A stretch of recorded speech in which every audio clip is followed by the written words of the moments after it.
Saturday and time for a special edition of Sustainable Short Takes and Updates. I am JJWalsh, your host here in Hiroshima, Japan, and joined by So I'm Tova Kinoka and I'm based in Yokohama. and And this is Shirley, and I am based in Yokohama as well now. Brilliant. Welcome. and we're so jealous of your pool behind you. Oh, Looks thank you. amazing. Yeah.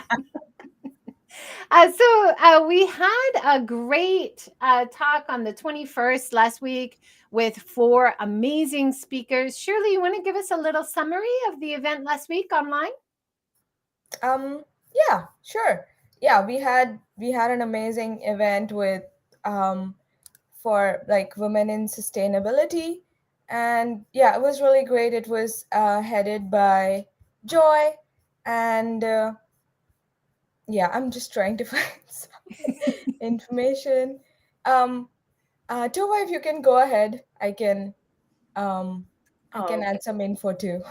All right. So you can see that the four ladies that we were joined by there. So Angela Ortiz, Ruth Marie Jarman, Noriko Shindo, and Trista Bridges, who are four of the speakers for the in-person event we're going to do in May. So it was an opportunity to kind of learn a bit more about them and what they're doing, and to hear about how they're engaging in sustainability work in very, very different contexts. And so we touched on kind of lots of different topics, actually. We talked about gender equality in companies in Japan at different levels of the organization. Shirley, do you want to add anything on to that? Yeah, sure. So I would like to talk about what Trista said.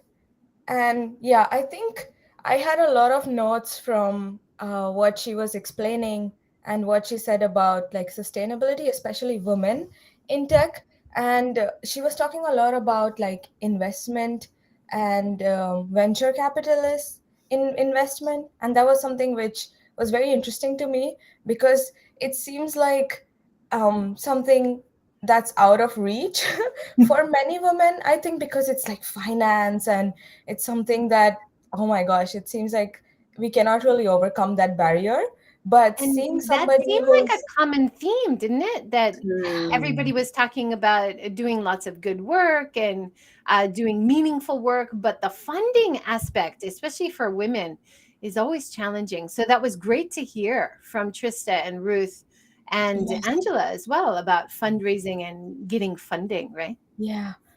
And also all the books that Ruth has written, I was very impressed. I was like, okay, I wish I could read enough Japanese to read her books. I keep But asking her to do an English version because she's got all these great Japanese books yeah. and I do try, but it's she is an English speaker, so it'd be great to see an English version. Yeah, I wonder if she also wrote like a manuscript in English as well. I keep asking her. Maybe sometime. She's a busy lady. Now, Shirley, you were part of an interesting event last week, diversifying tech and women in STEAM. Tell us about that. Yeah, sure. So it was a really fun event. It was very action packed. A lot of people attended, which was great. And yeah, it was organized by Few.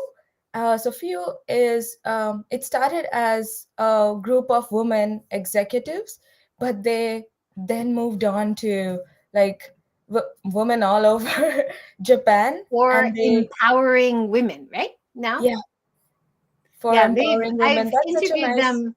I've interviewed them on the series too. So Oh, you you were have? you were talking about tech, working in the tech industry? Yes, I was talking about. So I also work for Wiki. I think I have spoken about Wiki before when me and JJ did a one-on-one. I was talking about how we use diplomacy to encourage entrepreneurship opportunities for women in India and Japan with the bilateral business council that we have, and how like having better like bilateral relations would actually be good for, sustainability would be good for Japan as well as India. So we had people from Code Chrysalis, we had speakers from Code Chrysalis, Lei Wagon. They are both like coding boot camps. And I've also interviewed Yan Fan, the founder of oh, Code you Chrysalis. Yeah, have. yeah, That's cool. wonderful. Yeah, Yeah, this is a great sector that we need to invest more in Japan, and it seems like a lot of women are leading the way. So it's great to see that movement in tech, more gender equity in IT. Let's hope. Fingers crossed. Sounds good. yeah, I know. Female C, I think she's the CTO of Code Chrysalis, Yanfan. Mm. So I'm like, way to go. Yeah, that's wonderful. Yeah. I had an interesting to switch gears a little bit. I had an interesting talk last week with Kimiko Hirata, and she's the founder of Climate Integrate. It's been a while in the talk show series since I've talked to someone who's so focused on climate action in Japan. And she had so much great information in the talk. And she had this calendar of all the upcoming actions in Japan to watch out for in terms of announcements about climate initiatives.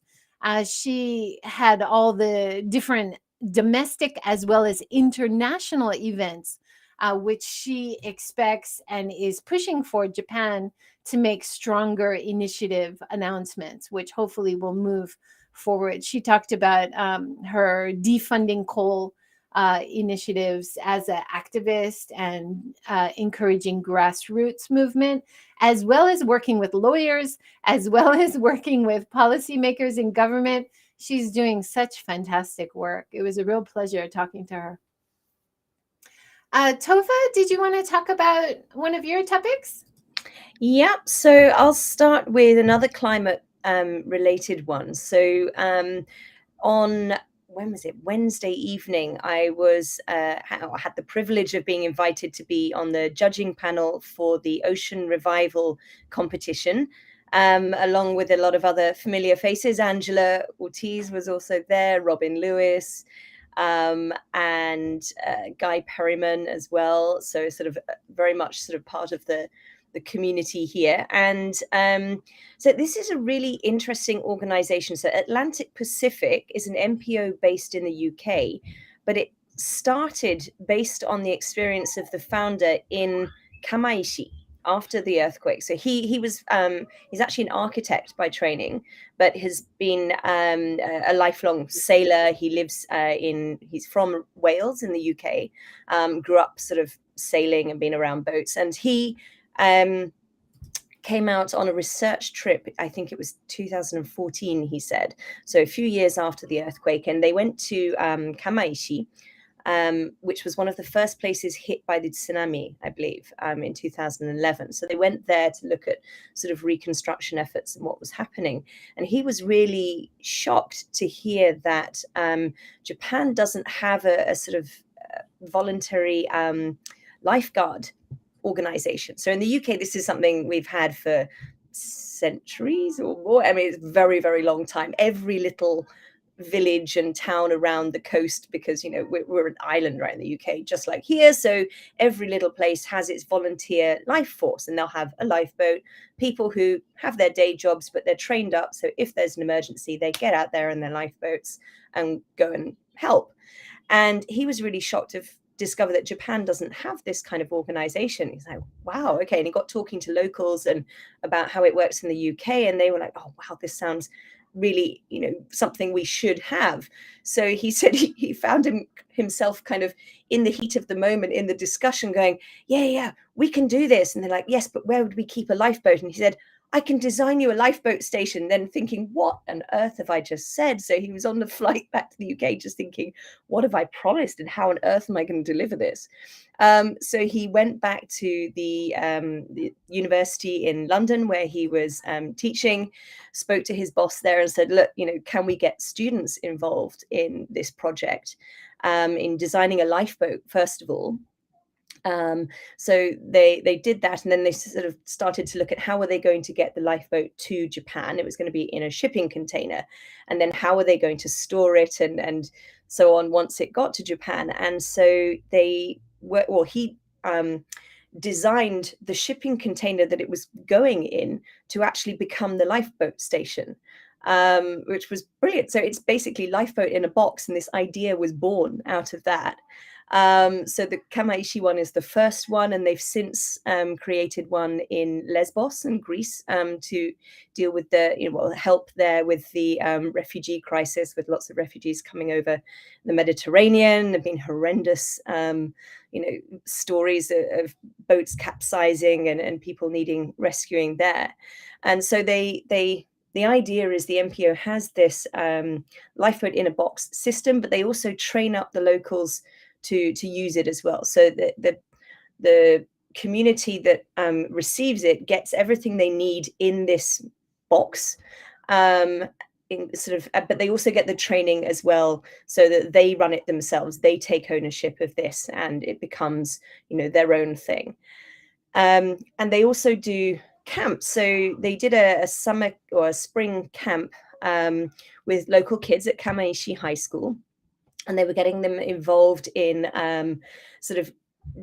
bringing in ocean plastic, sort of collecting that, and then looking at how can this be repurposed.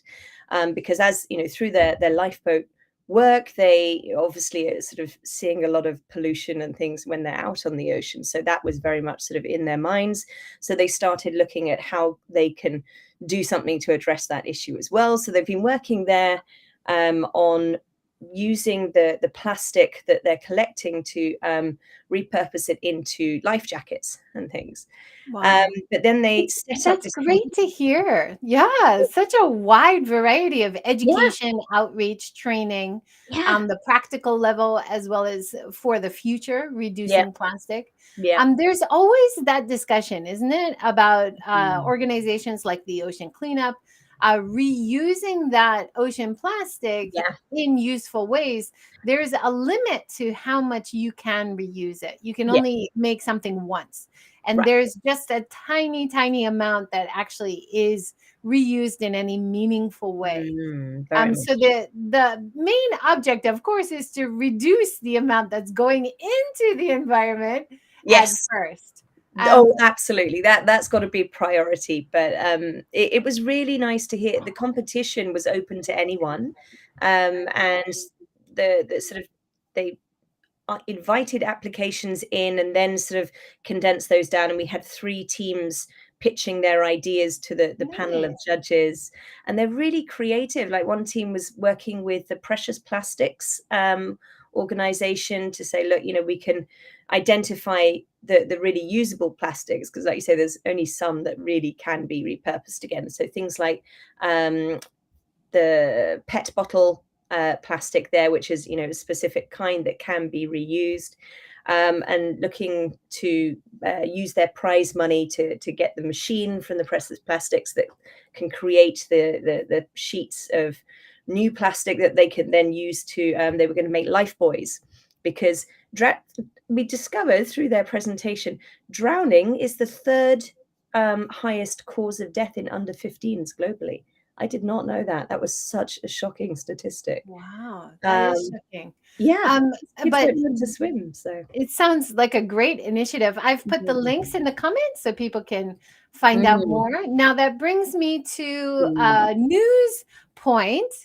Starting this month, Japan's government is aiming to reduce single-use plastics, putting pressure on businesses which use a lot of the single-use plastics like straws, cutlery, like shown here, pressuring stores to have in-store collection boxes. So for the items that they sell in single-use plastic, which are difficult to recycle or reuse in any meaningful way, we should start seeing stores around Japan which have these collection boxes. So hopefully we'll start seeing reductions in how much is actually given to consumers in terms of single use.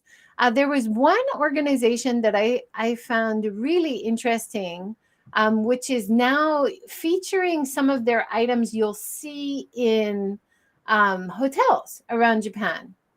It's called MIYO Organic. So they have this like wooden toothbrush, wooden or paper packaged ear swabs. What do you call it? Ear cleaners. Yeah. A nice cloth bag. So instead of the usual single-use plastic that you would find in hotels, more hotels are adopting this idea. And the founder of this organization, she won an award for reducing single-use plastic. So that's wonderful to see this kind of initiative. And I'm really hoping a lot of hotels start to adopt this. I'm staying in a hotel end of April, and I actually got in touch with them beforehand and said, I don't need any single-use amenities in my room because I could just not use them. But I worry that once it's in the room, even if you don't use them, that they're thrown away. Yes. So I always try to reach out to the hotel in advance and just say, I don't need them. Please don't put them in my room. And single-use plastic water bottles, toothpaste, toothbrushes, that kind of thing. And they wrote back saying, oh, we understand. We won't put any in. Thank you so much for letting us know. Well, that's nice. Wouldn't it be great if it just wasn't there in most hotels and you had to ask for it if you wanted it? Yeah. As well, right? Some are starting to do that, right? Because I've stayed in one, I'm trying to think which hotel it was recently in Tokyo, in the Ginza area, just a sort of a very ordinary business hotel. But they now, when you check in, they said, oh, okay, if you want any of the amenities, they're over there. You can go and choose what you need, but they aren't in your room. So I thought that was, a step in the right direction. It's not just putting it there. And like you say, if they've been in the room, particularly in Corona time, right, it's odds are, it might well get thrown away afterwards. But at least they say, if you need anything, go and take it. Otherwise, there is nothing in your room. So I thought that was at least a positive kind of shift. I wonder if it was LOF hotels, Tova, because I recently read an article from Cynthia Usui, and she manages LOF, and she just put an article like a few days ago where she said that the amount of reusable plastic is so much. I think they throw around 100 toothbrushes every single day, and 100 is a big number. That's a lot. And yeah, if you go down, like she was just explaining that, yeah, she has moved more towards a sustainable like way. So there's going to be a cart when you check in, and which has all these things, and you take as much as you need, but they wouldn't refill it every day for you, or it's not inside if you don't need it. Yeah. And I think that's amazing. That's so much better, right? There's that standard. If you leave your towels on the rack, we won't replace them. You can put a card on the bed if you don't need new sheets every day. Why not have all of the amenities at the front desk? If you need them, please ask for them.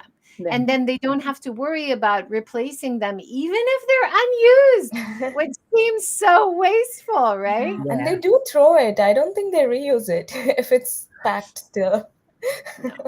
And then I love to see the reusable shampoo and the body wash in the rooms. But I've heard from some people that they don't trust it. They feel like other customers might put something bad in it. I don't think that happens. Wow. But if you see the installed ones on the wall, that would be much harder to add something to. If it's just a bottle and maybe you can unscrew it, and so there are options that are better. Let's just try to choose the better options from the business side as well as the consumer side. There are things we can do, right? Well, it's what we'd call in sort of change management speak. It's choice editing, right? So you're taking options away that people never knew were going to be there in the first place anyway. So you're just reducing their options or shifting their options in a more positive direction. So it doesn't feel like you're pushing at all. They still have options, but that those options are edited. So I think that's something that, you know, is fairly simple to do. It just takes somebody to take that first step. Yeah.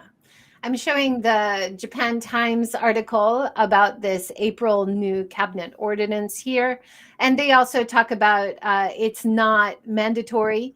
So it is a recommendation. So there is a limit to how much effect we're going to see. But that there was a big reduction in the amount of single-use shopping bags once that rule came in. Although recently I'm seeing more people just pay the few yen and using those single-use shopping bags again. So it seems like it's shifted back to just adding a cost to the consumer. And that's not really the target of the initiative. The target is to reduce plastic, but I think we're lacking the awareness development side of it, right? Very much. Yeah. And I think if it's only a couple of yen as well, if you think about that as a proportion of the total bill, it's not enough to incentivize the change. So my daughter's always saying they should add on a couple of zeros to, you know, the price. Instead of saying 2 yen or 5 yen, it should be 50 or 200. I said to one of the managers at my local supermarket, I said, that shopping bag you have for 10 yen, 5 yen, or 3 yen for different sizes,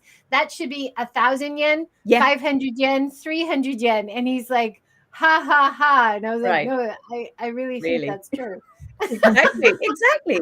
Then people might think a bit harder about it. But, definitely. So I'll put the Japan Times. Oh, my camera's going. The Japan Times article. New camera, guys. So it's always fun. I will fix that in a second. Oh no. It looks pretty cool though. It looks cool. You can see outside my house now. Wonderful. Yeah, we might be able to spot your cats. Oh my goodness. Okay. Do you want to talk about books since we talked about Trista? Do you want to talk about leading sustainably? Right. Yes. So Trista and her business partner, Donald Eubank, wrote this book. I think it was released last year, Leading Sustainably. So you can see there it's the path to sustainable business and how the SDGs changed everything. So if people are fairly new to sustainability and not sure where to start, this is such a useful read. It really gives you sort of a background on sort of the SDGs, where did that come from? What does this all mean? Puts it in context, really, really helpful there.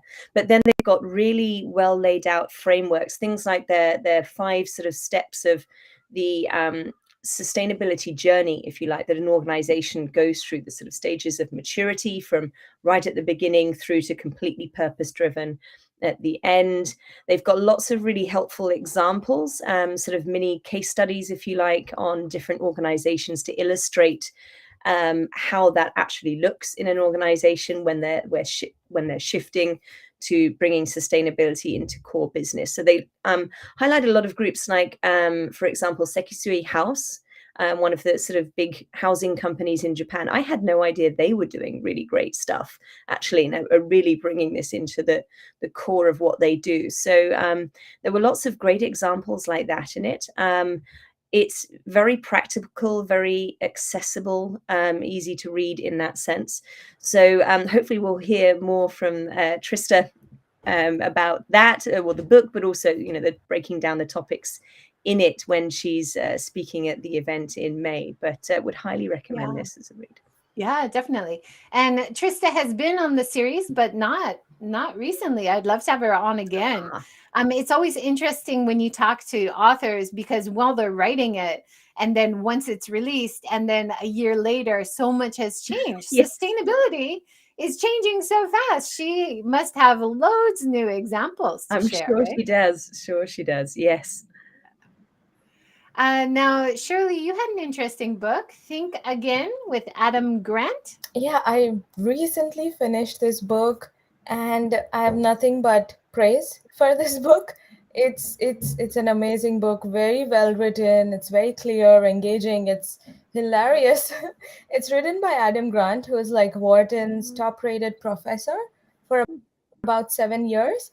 So he's an organizational psychologist, and I really love reading psychology books because it like puts you in the mind of people and you can like understand what's going on. I love that. And yeah, so one of the main things that he talks about in this book is there are three kinds of thinkers in this world. One is like prosecutor, who or like politician. So politician would just throw his own views on you. A prosecutor would hear but probably have a lot of opinions and not hear you well. A scientist is one who gets your opinion and who rethinks his own opinion, whether he's actually thinking right, and there's this rethinking cycle that continues, and then you come to a conclusion which makes more sense. And it's a beautiful book. It he says about how it takes like humility to reconsider what you did in the past, to doubt and to like question your present decisions as well, and to just have curiosity over your future plans. And yeah, this whole book like builds on the theme that the author is a scientist and he thinks like a scientist. And one like practical thing that I received from this book is how you can negotiate or converse well when you are emotional. So, like for example, if you're feeling very emotional and you want to talk to people at the same time, it could be an argument, it could just be something they said that's hurt you deeply when they have no idea. So, something that helps is to label your emotions. So, if you feel angry, don't act angry, but say, oh, I think I'm feeling angry, or I think I am spiraling, or just saying that I think I am feeling like this, I need some time, or just label it rather than show it, because sometimes it takes people just shut down if you act in a certain way. But if you tell them exactly how you feel, they can help you Yeah. in have a better discussion. So that was something I practically learned from it. So I would Yeah. recommend that book. Sounds like a great read. Now, Toa, you had a great example from One Young World that you wanted to share?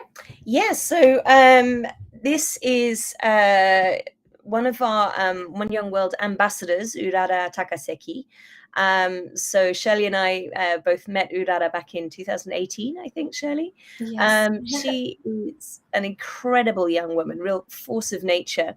And she has started an organization called Anfre, which is a kind of femtech organization looking at addressing period poverty, but also addressing the reframing how menstruation is viewed and treated in Japan and beyond as well.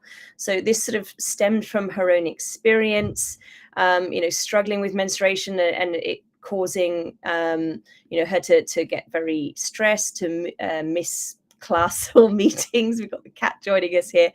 And she couldn't believe really how many other people, when she started talking to others about her own experience, were really struggling with this as well, and how that impacts women's ability to sort of just function on a day-to-day basis in your work or your studies, whatever it is. And she said, why don't people know about this or talk about this? This is crazy.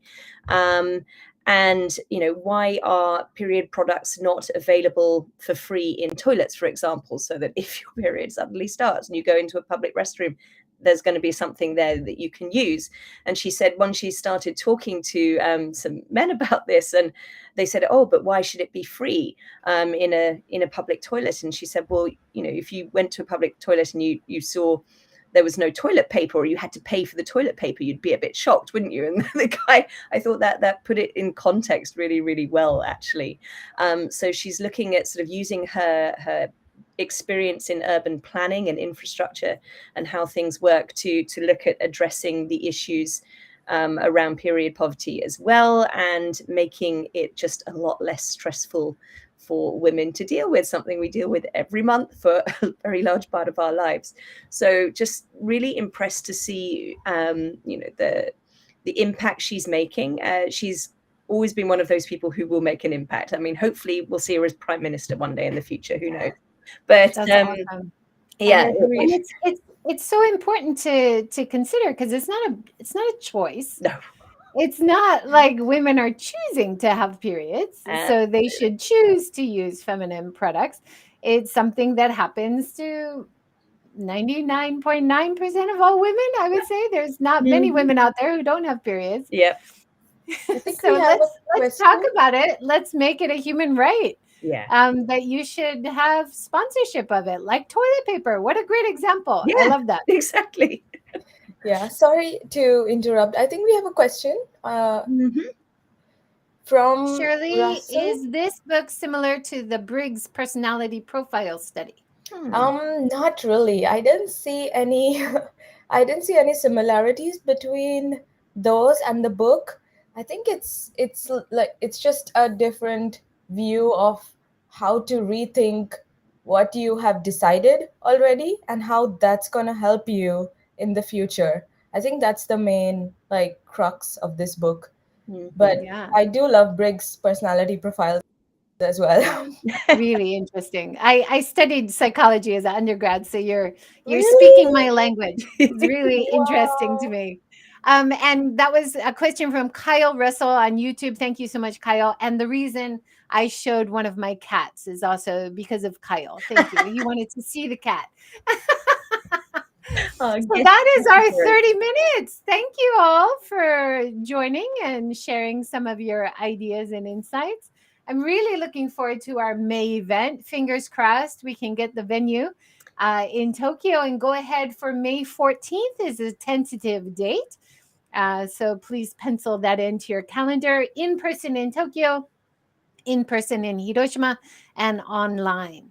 Thank you so much once again, Tova and Shirley. Thank you. Thanks, All right. everyone. Have a great weekend.